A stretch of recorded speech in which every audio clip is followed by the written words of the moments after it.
Vamos começar então a entender um pouco sobre o livro de Jó. E já quero destacar que se você quer estudar ou se aprofundar um pouquinho mais no livro de Jó, lá no meu canal no YouTube tem uma playlist com 13 vídeos sobre o livro de Jó, onde eu aprofundo bastante os temas que aqui no Instagram eu só consigo citar ou comentar de forma bastante resumida. O livro de Jó, então, é considerado o livro escrito mais antigo da Bíblia. A autoria do livro de Jó, ela não é conhecida aqui pela Bíblia. A Bíblia não cita quem foi que escreveu, mas há muitas linhas de estudo que dizem que foi Salomão, Ezequias, Isaías, até Esdras, o próprio Eliú, que é citado aqui em Jó 32:16, e uma linha também que inclusive faz parte da tradição judaica, de que foi Moisés que escreveu o livro de Jó. E eu particularmente sigo essa linha, eu creio que foi Moisés que escreveu. Nesse período que está aqui em Êxodo 2, a partir do versículo 15, que Moisés, depois de matar um egípcio, foge ali para a terra de Midian e conhece Jetro e casa com uma das suas filhas. Moisés ficou ali 40 anos. E eu acredito nessa linha que defende que Moisés conheceu a história de Jó através ali do seu sogro, de Jetro, ou das pessoas ali, e ele escreveu a história de Jó nesse tempo. O tema principal do livro, num primeiro momento, parece ser o sofrimento, uma grande pergunta aí filosófica, por que os justos sofrem? E aí temos longos discursos aí dos amigos de Jó, defendendo que, na verdade, o verdadeiro justo não sofre, mas que Deus pune sim os maus, e quem está sofrendo então está em pecado ou fez alguma maldade, cometeu algum pecado e por isso está sofrendo. Mas na verdade, quando nós lemos o livro todo de uma vez ou num espaço curto de tempo, prestando atenção nos detalhes, nós percebemos que o tema principal não é o sofrimento acaba sendo a forma de conduzir ali a história que é contada. Mas o tema principal é a sabedoria e a soberania de Deus em todas as coisas, sobre todas as coisas, em todos os assuntos, inclusive enquanto Deus responde ou não responde o questionamento de alguém sendo justo ou sendo pecador, não importa. Deus se mostra soberano em toda a história, durante todo o livro ali de Jó. É um livro profundo, é um livro de grande sabedoria, mas é um livro filosófico. O iniciozinho dele é prosa, é contado ali como uma narração, uma narrativa, mas depois dos capítulos 3 até o 37, ali 38, é escrito em forma de poesia, e poesia filosófica. Então, por isso temos dificuldade, muitas vezes, de perceber alguns detalhes. É preciso, então, ler e algumas vezes até reler para perceber exatamente o que o escritor estava querendo dizer ali com essa poesia filosófica, como eu costumo falar.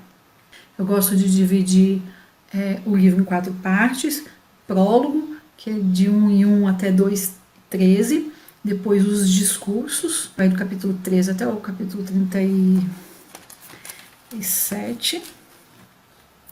Depois nós temos aqui o discurso de Deus e a resposta de Jó, do capítulo 38 até o 42:6. E por fim, o epílogo, que é a restauração de Jó, que é o capítulo 42, dos versículos 7 ao 17. Eu penso que essa história aconteceu, então, entre Gênesis 11 e 12, como eu já falei no vídeo que está disponível aqui no Instagram. Por Jó, o livro todo, não citar nem os patriarcas, nem a lei mosaica, nem o povo hebreu, então acredito que foi sim ali uma história que aconteceu entre Gênesis 11 e 12. E Jó, ele não tem genealogia, não é falado dele aqui de qual família ele era, de qual genealogia ele era. Então, Jó sem genealogia, ele não representa um povo, como muitos da Bíblia representam o povo de Israel, depois o povo de Deus no Novo Testamento. Jó sem genealogia, então, não representa um povo, mas ele representa todos os justos que sofrem. E nós conhecemos Jó como o homem mais paciente da terra. Mas se lermos com atenção, vamos ver que Jó não foi aquele tipo de pessoa paciente que sofreu tudo calado. A começar do capítulo 3, onde ele reclamou do dia do seu nascimento, onde ele disse: melhor seria se eu não tivesse nascido, se eu tivesse sido abortado. Ele diz isso. Então ele não foi aquele paciente no sentido de sofrer calado, mas a paciência de Jó tem muito mais a ver com perseverança, que é aguentar firme, esperar em Deus e aguentar firme. E por falar em esperar em Deus, o versículo-chave de todo o livro de Jó está em Jó 19 e 25, e que é um versículo bem conhecido, inclusive, que fala o seguinte: porque eu sei que o meu Redentor vive e por fim se levantará sobre a terra. Esse é o versículo-chave, então, aqui do livro de Jó. Uma outra coisa que é preciso ter consciência é que Jó não sabia, não ficou sabendo em momento nenhum dos bastidores, que na verdade foi Deus que permitiu o sofrimento na vida de Jó, permitiu que o diabo fosse ali e atacasse. Mesmo quando Deus responde a Jó, Deus não explica para Jó por que ele sofreu. Não, Deus dá respostas para Jó sobre os questionamentos dele, mas Deus não responde sobre o porquê dele sofrer. E assim como eu falei de paciência, que a paciência de Jó não é essa paciência de sofrer calado, eu também preciso dizer o seguinte: depois de Jesus, Jó foi o homem que mais sofreu nessa terra. Então, quando a gente escuta assim, ou alguém tenha o hábito de falar, sofrendo como Jó, ninguém pode se igualar ao sofrimento de Jó. Leia o livro de Jó, preste atenção nos detalhes. Tem uma situação, um dos sintomas de Jó, por exemplo, eu identifiquei 14 sintomas da doença dele. Um dos sintomas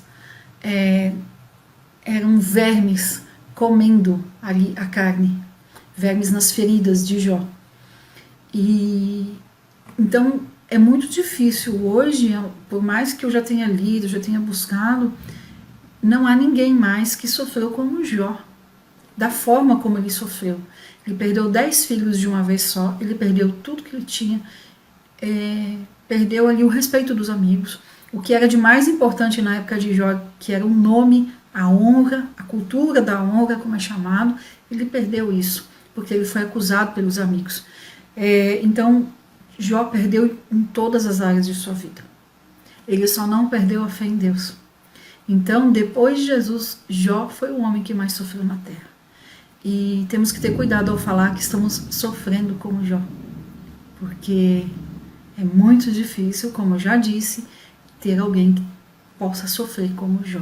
Desde essa ferida comendo, desde uma doença que tenha tantos sintomas, não é conhecida hoje. Os especialistas, os médicos já tentaram decifrar a doença de Jó, alguns dão até palpites, mas acredito ser muito difícil, porque na época de Jó, a saúde dele, o corpo físico dele não tinha as influências que nós temos hoje, tanto de ambiente, como de alimentação, de vacinas, de medicamentos que já tomamos. Jó não tinha nada disso. Então penso que a doença dele era muito mais séria do que a gente pode sequer imaginar. Podemos fazer algumas deduções, mas sem acertar, já que a Bíblia não fala. E vamos então caminhar por Jó agora, capítulo por capítulo.